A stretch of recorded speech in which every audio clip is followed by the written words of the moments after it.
So, let me please introduce to you our second speaker of today.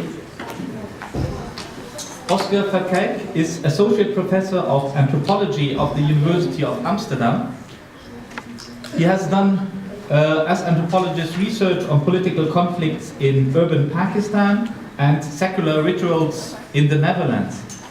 And his most recent work was on religious architecture in Germany, Spain, and the Netherlands. And in this context, he has published lately a book on religious architecture from the Anthropological Perspective. A book is published in English, so open for all of us to read. And of course, religion has to do, if it has to do with architecture, it has to do about occupying spaces, and if the others let you occupy spaces, and who is deciding on these occupying of spaces. So today, Oskar is talking to us with a lecture entitled Building New Mosques in Secular Europe, the case of a Polder mosque in Almere, the Netherlands. Thank you very much. I also want to thank the organizers for inviting me. Very happy to be here. I've never been to Albania before, so it's a great opportunity to see at least the city and hopefully a bit more. So I'm going to talk about new purpose-built mosques in Europe, especially in the Netherlands, focusing on the Netherlands today. This is part of a bigger research project I've been doing for a number of years now, which is basically a comparative research on new religious buildings, focusing mainly on mosques and synagogues, in especially the Netherlands and Germany. And I also every now and then included some churches, but mainly about mosques and synagogues. So I will mainly talk about mosques today. You see here a number of examples. The one on the left, top one, is probably the most famous one. That is the new mosque in the city of Cologne in Germany. All the others are basically small town mosques in the Netherlands. So the other one on the top, on the right one, is the one in the town where I live, which is Haarlem, close to Amsterdam. The one on the right, on the bottom, is a mosque in Amsterdam, which is interesting. The picture is interesting because of the place where it is built, because as you can see, hopefully it's sort of an industrial part of the city. So it's cheap ground basically, and you don't have any parking problems over there. And the one on the left at the bottom is one of the few mosques that are actually built in the old historic city centers of Dutch towns. This one is a very old, relatively speaking, a very old new mosque in the Netherlands, in the town of Gouda, famous for its cheese. So basically what I'm going to do is first talk a little bit about how I looked at religious buildings, and then in the second part I'll talk a bit more about one particular mosque in Almere, which is also a small town. Well, it's actually the sixth biggest town by now in the Netherlands. But it's a new town built on reclaimed land next to, near to Amsterdam. And I've been following the design and the construction of that particular mosque really from the beginning, starting in 2010, and it was finished last year. But first, I'll talk a bit about how I look at mosques. And first of all, with regards to architectural design. And I would like to show you another example, which is this one, which is a mosque in Amersfoort, which is a town in sort of the center of the Netherlands. And I was wondering what kind of associations this mosque generate for you. When you look at this mosque, what are you thinking of? North African. North African? North African, yeah, why? Because of the minaret? Yeah, exactly. So that is this one, right? Yeah, that is the famous mosque of Marrakesh, right? And you see that the architect, together with the commissioners, have sort of tried to recreate that particular minaret. At the same time, you could also have another kind of association. For instance, this one.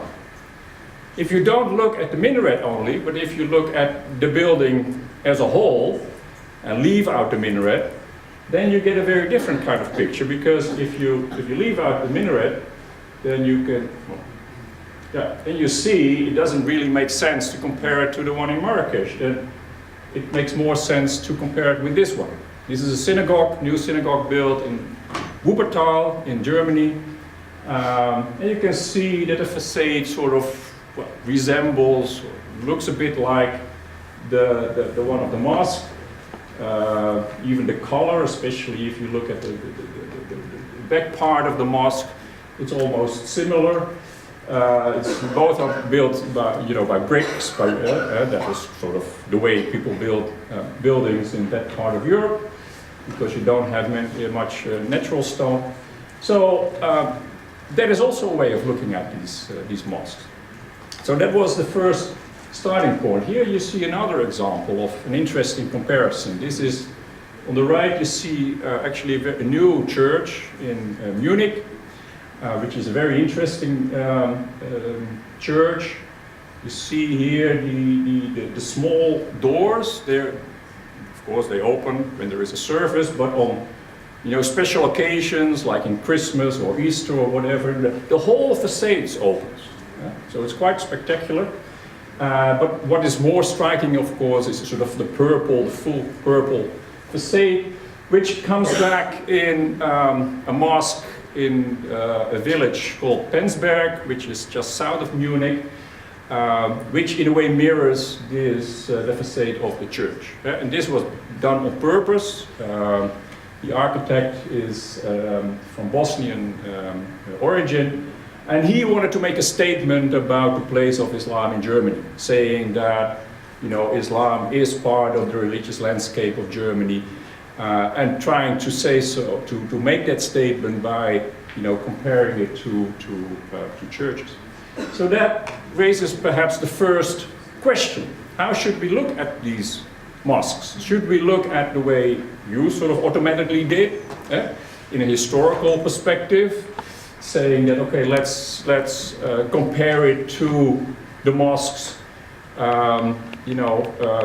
that you find in the countries of origin, like Morocco or Turkey or South Asia, or is it also possible to look at these mosques as part of an emerging European landscape of religiosity, of European religiosity? So that is a sort of choice that you make. Do you look at these mosques primarily as the product of migration, trying to trace back the historical connection, or are you interested in mosques as indeed in contemporary European phenomena? And I was mainly interested in the latter. That's also why I chose to compare them primarily with synagogues and churches, rather than with the mosque that you would find in North Africa or Turkey or whatever. So that is the first thing, and then I would like to say a little bit about how architects look at these buildings. I'm not an architect; I'm an anthropologist. But if you look at what architects write about these mosques, it's very striking that they're very critical.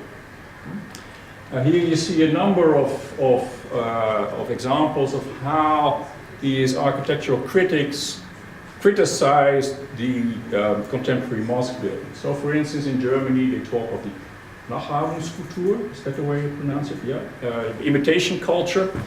In the Netherlands, there is this trope of the Heimwee Mosque, the homesickness mosque.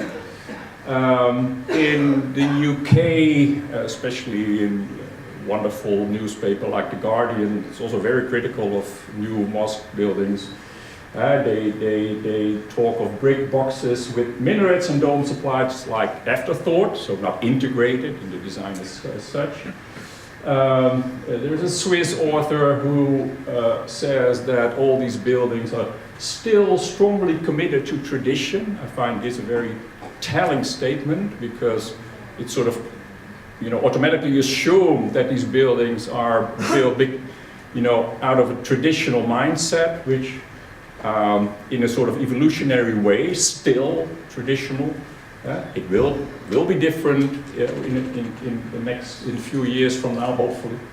And in the US, there's the cliches of dome and minaret. So there is a huge, sort of almost not just Western European, but Western critique of these new mosque buildings. And I think this critique is basically based on two notions. One of them is indeed the historical perspective that I just talked about. All of these people sort of automatically assume that Muslims building new mosques refer to the mosques that you would find in the countries of origin. That they sort of automatically imitate, what they are used to. That they also know how to build these mosques, these kinds of mosques, which is already very problematic, I found, because in the case that I followed in Almere, I found that these people, who are mainly from Morocco, had never really looked very carefully at the mosque that you would find in Morocco. So they didn't know how to do it. But that is what is automatically assumed. And the other basic trope, I think, here is the modernist notion that everything modern is by definition better and morally better, also architecturally better than anything that's traditional. So that innovation is better than imitation. So innovation is what is stressed, and not, for instance, good craftsmanship. That is also something that you could cherish. But that is a bit problematic, that particular way of looking at mosques. It is also, in a way, it also makes contemporary mosques into an exceptional case. Because what you see here are two buildings that were designed by the same architect. It's a Dutch architect called Wilfried van Winde, who designed both the SLA Mosque in Rotterdam, which is probably one of the two most famous mosques in the Netherlands. The other one is the the Wester Mosque in Amsterdam, which is the Turkish one. This is the Morocco one. And the other building is the hotel in Zaanstad, which is a town close to Amsterdam. And for the architect, if you interview him like we did, together with a colleague of mine, for him there is no difference between the two. He says, I basically take traditional elements, combine them in a new way, and in that way make a new building, which is basically, what postmodernism does. So if, in architectural critique of the hotel, people would automatically call that a postmodernist building. In the architectural critique of the mosque, they call it a traditional building. But for the architect, there is no difference. And this is another example. These are all new houses. You wouldn't say so, but they're all new houses in Helmond, which is another town in the Netherlands.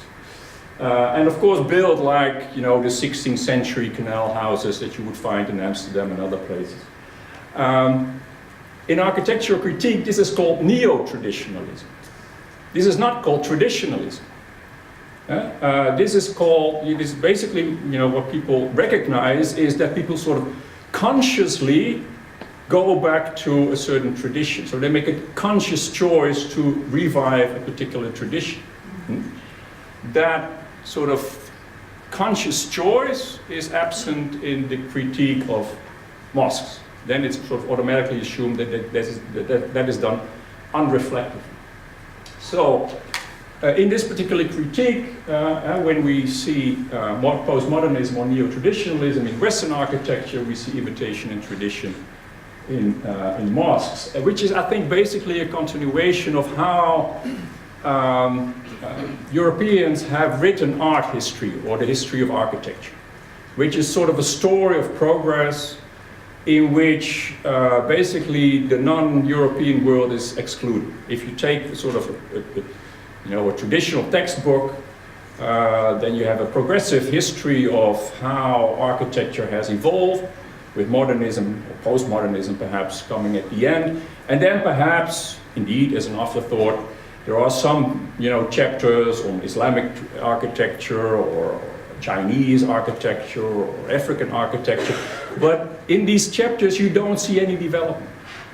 It is as if this is a sort of timeless architecture. And I think that most of these architectural critics are, of course, trained in that way, and they sort of unconsciously, unreflectively reproduce that mindset. Now, I gave you one article to read, which is by a colleague of mine, Erik Rosen, who basically critiques, who wrote his dissertation on new mosques in the Netherlands, and which is basically one big critique of that modernist critique of mosque buildings. And he said, well, yes, people do perhaps, choose traditional designs, but they do so consciously. Yeah? His focus is mainly on the commissioners, not the architects.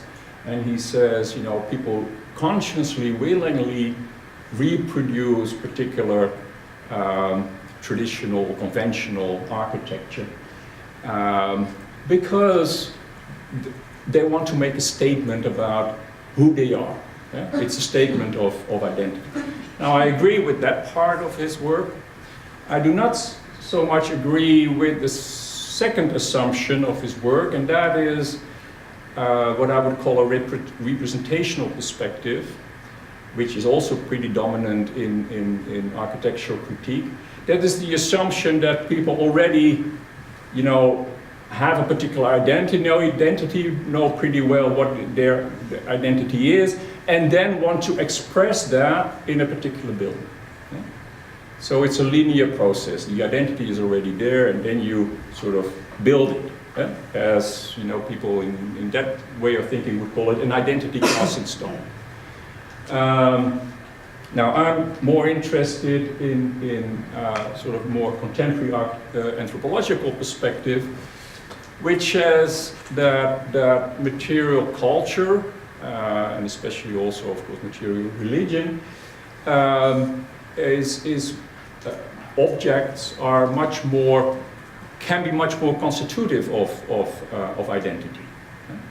So the whole dynamics of identity and an object, in this case a mosque building, becomes much more dynamic. One of the main sort of pioneers in this way of thinking is an anthropologist called Daniel Miller, who wrote a lot about material culture, especially focusing on consumption culture. And he went back to the famous point made by the German philosopher Hegel already, that in the making of an object, two things emerge. Not just the object, but also the maker of the object. And I think that in a way makes sense, because, and I find it a very interesting way of looking at mosques, because that means that you can look at mosques as, or the buildings of mosques, I should say, as a kind of intervention in identity formation and also identity change, perhaps, rather than and it's just representing what is already there. Okay. So that leads me to the second part of what I was doing, namely, the whole literature on materiality and identity. But there were a number of other things that I was interested in, and one of them is about the inside and the outside. And this the importance of the inside and the outside and the difference between them became clear to me when I visited this particular mosque, which is a rather nondescript mosque, perhaps. It's also in a small place called Hoofddorp, very close to the airport, Schiphol Airport. But what is striking is what you don't see here. If you look at the mosque from the outside, it basically looks like an office building if you don't focus on the minaret, and the minaret is also a very practical thing because there is an elevator in it. What you don't see is that this mosque, from the outside at least, is that this mosque also has a dome. You can't see it. You have to, if you go to the right, there's a little canal, you don't see it on the picture. If you cross the canal and then walk, for yards away then you can see a very small glimpse of the dome. So I hadn't seen it when I went in, and then all of a sudden, you see the interior, it occurred to me that the place had a dome, and actually quite a big one if you look at it from the outside, from the inside. Sorry. So I was very interested in this, and I said, well, I already knew a bit about also the financial part of building a mosque. Building a dome is quite expensive. A small dome costs you around 30,000 euros, and this is actually quite a big one, so I think this one may have cost like 50,000 euros, which is quite a lot of money for a small community that has to pay for this building itself. So I said, well, if you want to build a dome, then why don't you make it visible?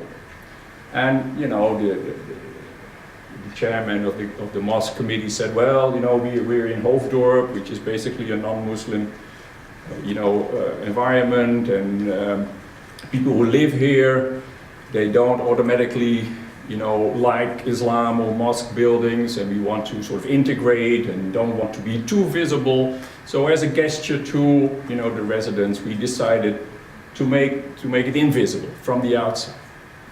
But for the inside, he said, it's important. It's actually crucial that we have a dome.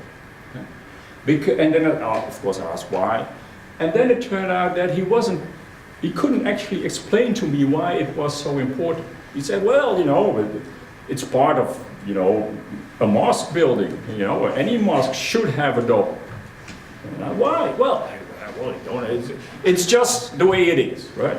So what occurred to me is that when you talk to people about these buildings, they're very able to explain the outside.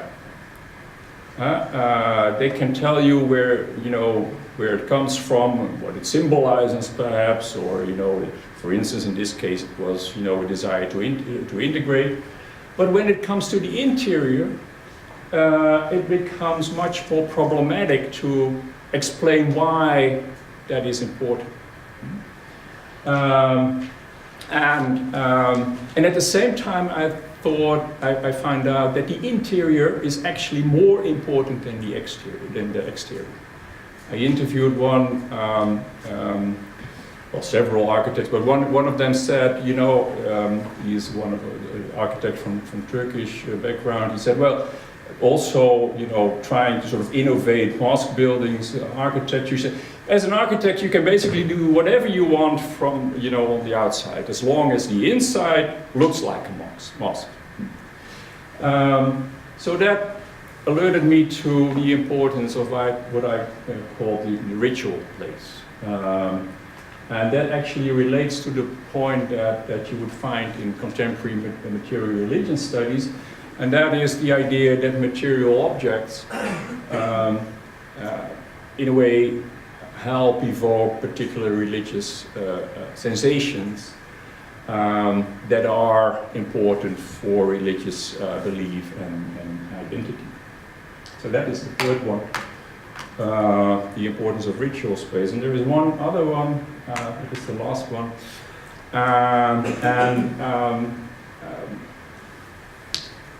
should introduce that with referring to, you can do it in a number of ways. You could refer to Tim Ingold, also Bruno Latour. I'll focus mostly on Tim Ingold. He has this whole critique of architectural studies in an article, a book chapter, in which he compares the way humans build and beavers build. And he said, well, a beaver just start, building without any way of, an idea of what it will look like in the end.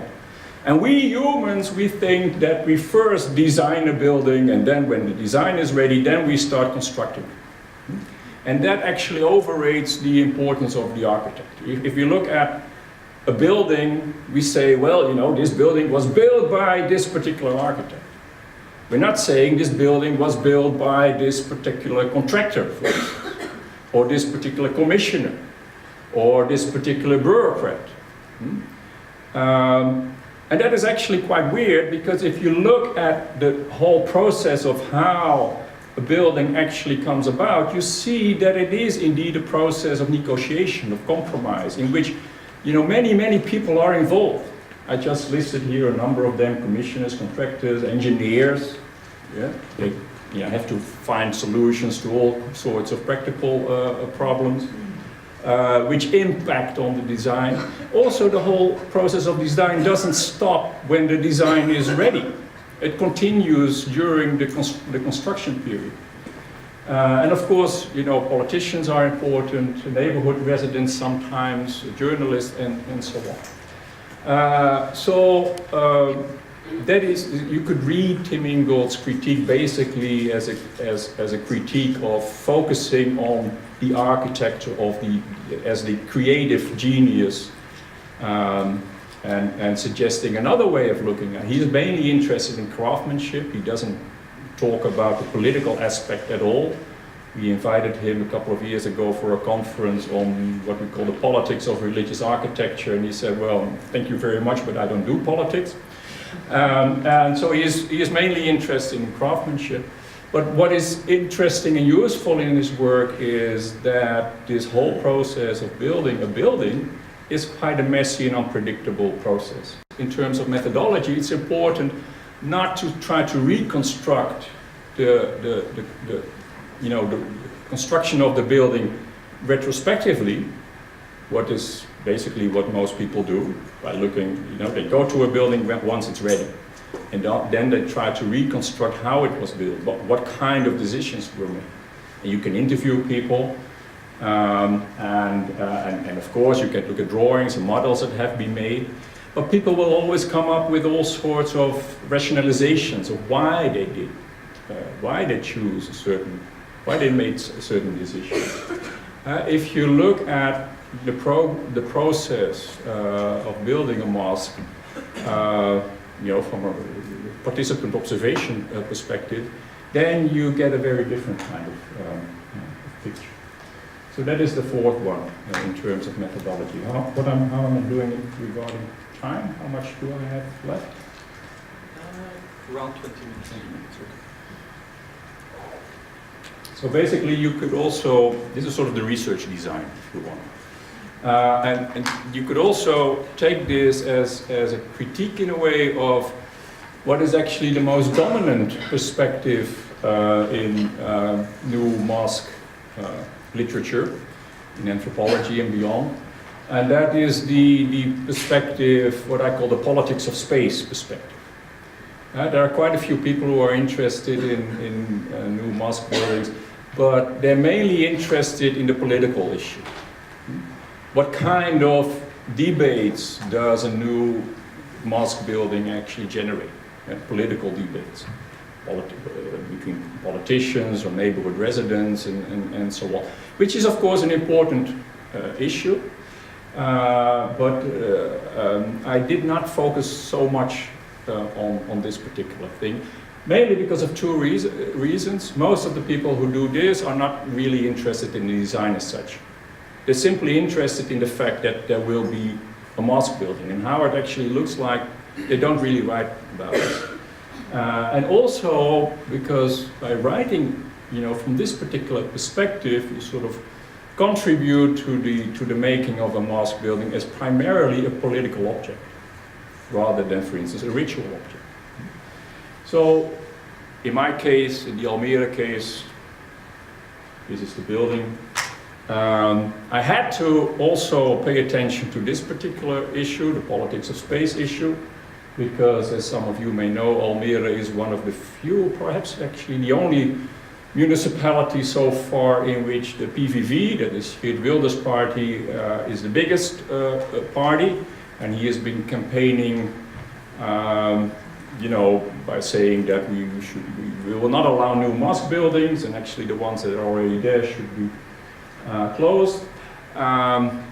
He was actually left out of the ruling coalition, and that whole dynamics and how that played out and the influence of the PVV and so on, and how also the mosque community reacted on this is in the other article that I gave you to read.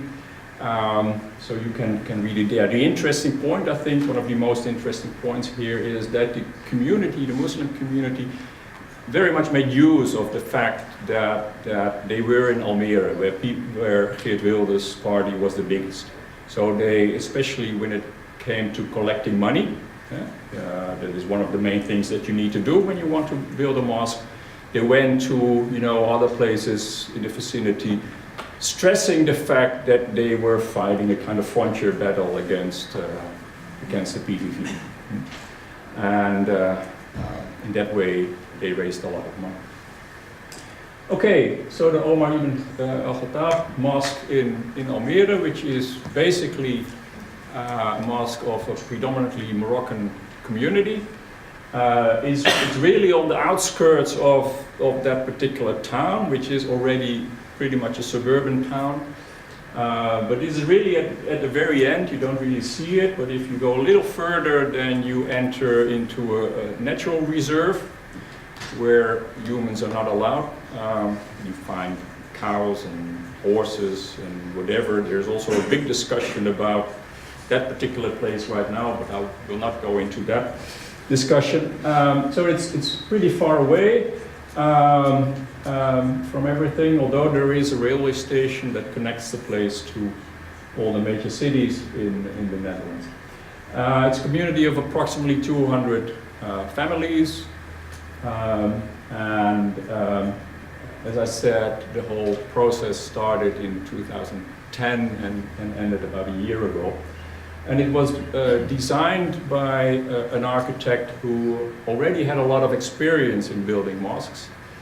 He is a non-Muslim architect called Gerard Reinsdorp. He already had designed 10 or 12 mosques. By the way, it's interesting how the community decided to work with him. Basically what they did is they started to tour the country. They went to other places near Almere to see what kind of mosque they actually liked. So they, for instance, went to the one in Amersfoort, the first one that I showed, and they said, well, this is a really nice building. And so they also talked to the people over there, so how much did it cost? That is, of course, an important issue. So it was reasonably cheap, and it worked well, it didn't leak and so on. So it was, so they were very happy to work with him, and they also liked the design. But during these discussions, it occurred to me that a mosque is not just one particular place. In an article that I published in Social Anthropology, I sort of systematized all the different discussions that were going on by distinguishing between three different mosques. A mosque as, well, first of all I said a building is a practice. That is an old trope that you will find in anthropological writing about architecture. Buildings are not a place, but is a practice.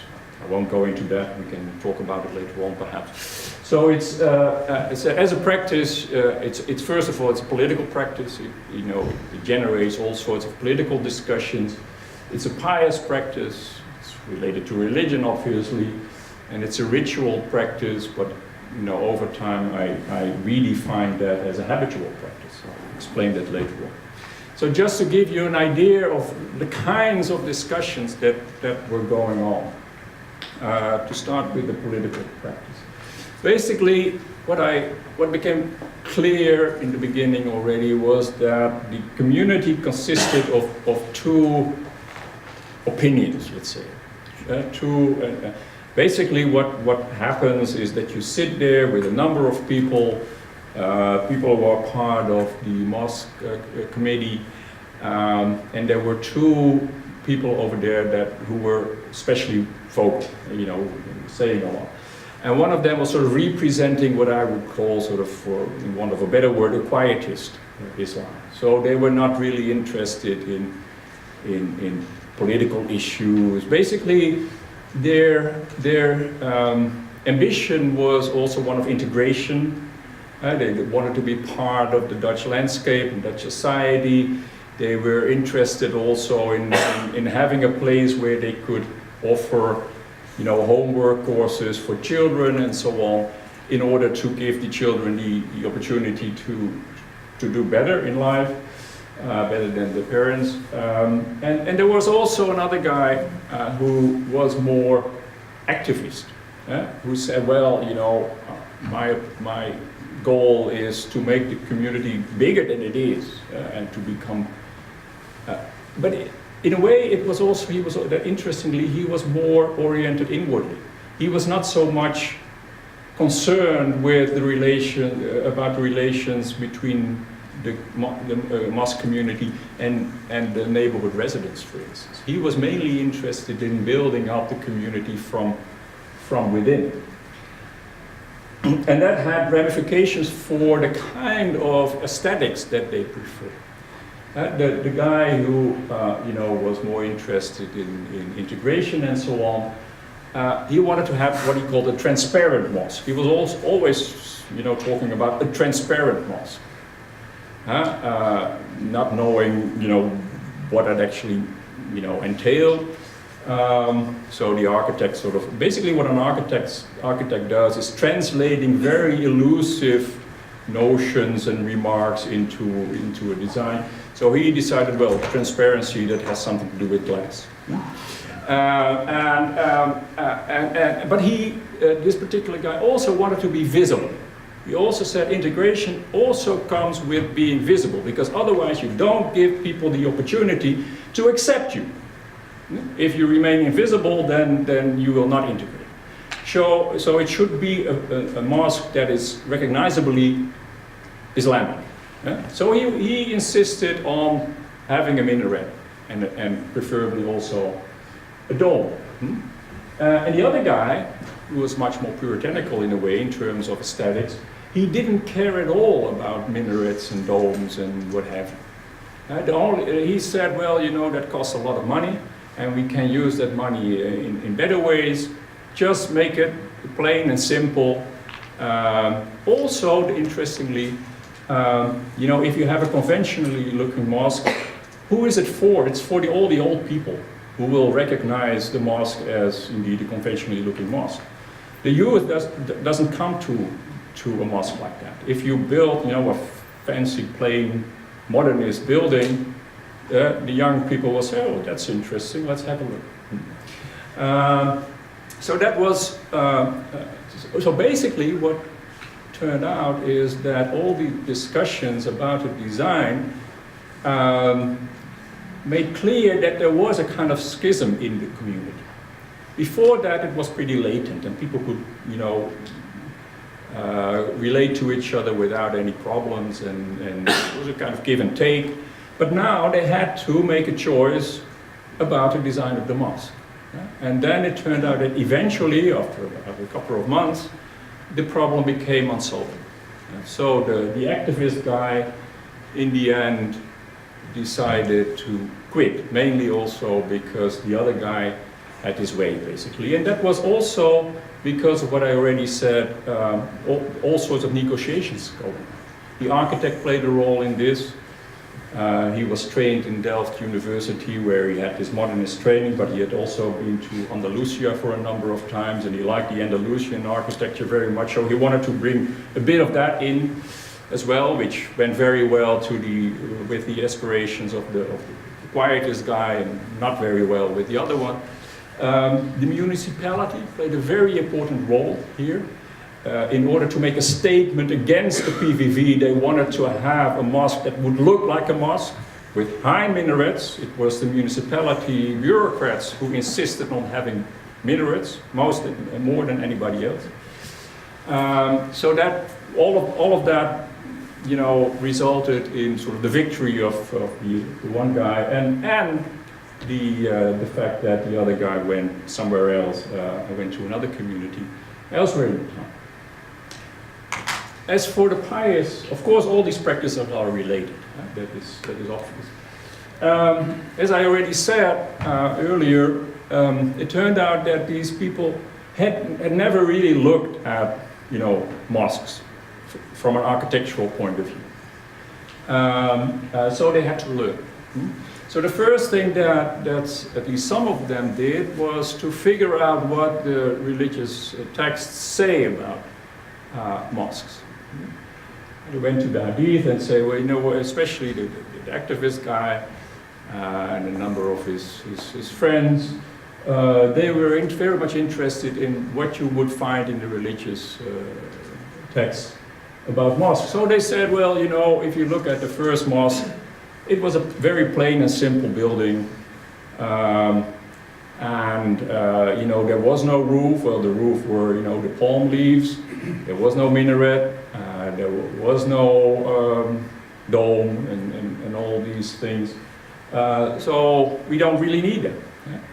And in order to, you know, counter that argument, the other guy, you know, looked at, you know, beautiful mosques that he would find beautiful, for instance, in the vicinity, but also on internet. Internet is a very important source for people who are, you know, aspiring to build a building. Just to go very, very briefly back to this building, the As-Salam Mosque, which is clearly sort of combination of the Mosque of Medina and the Andalusian aesthetics, sort of combined in this.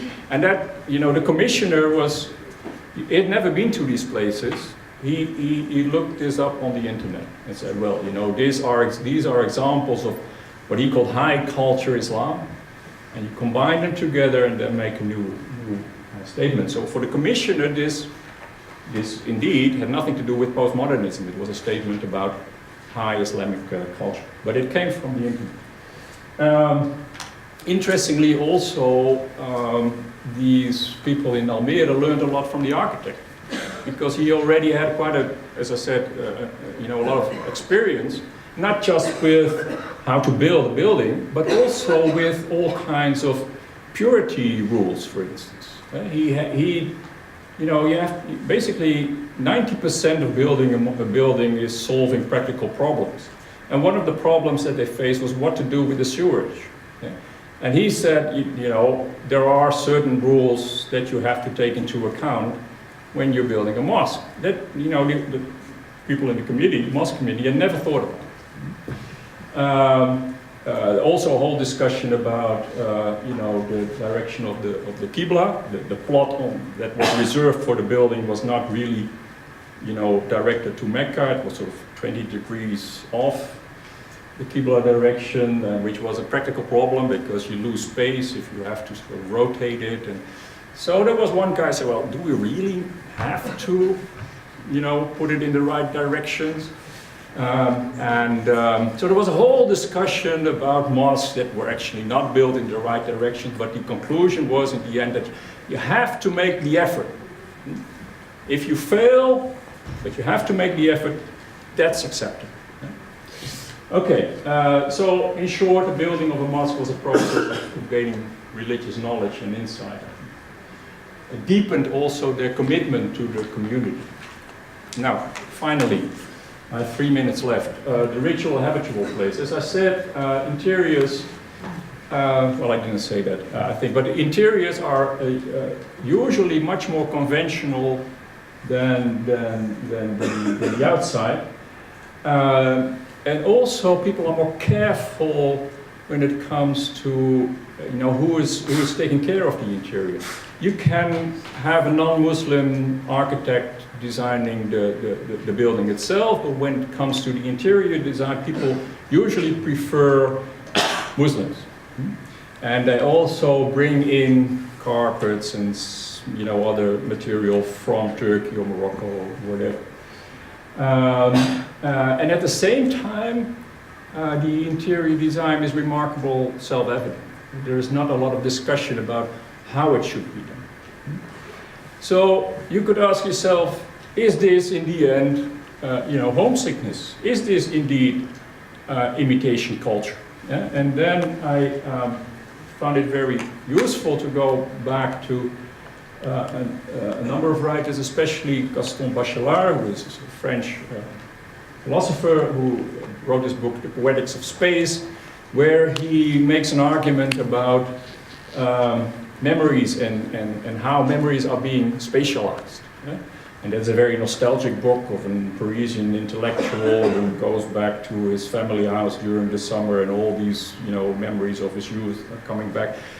I didn't find that very useful, but what I took from this work was that our bodies feel comfortable in a particular place, in a particular aesthetics.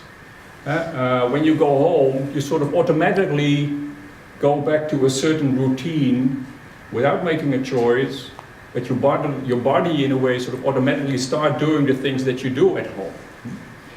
I also find quite a bit of inspiration in Robert Venturi's work. He is a famous author of Learning from Las Vegas, which is perhaps not a very likely source when you talk about religious architecture.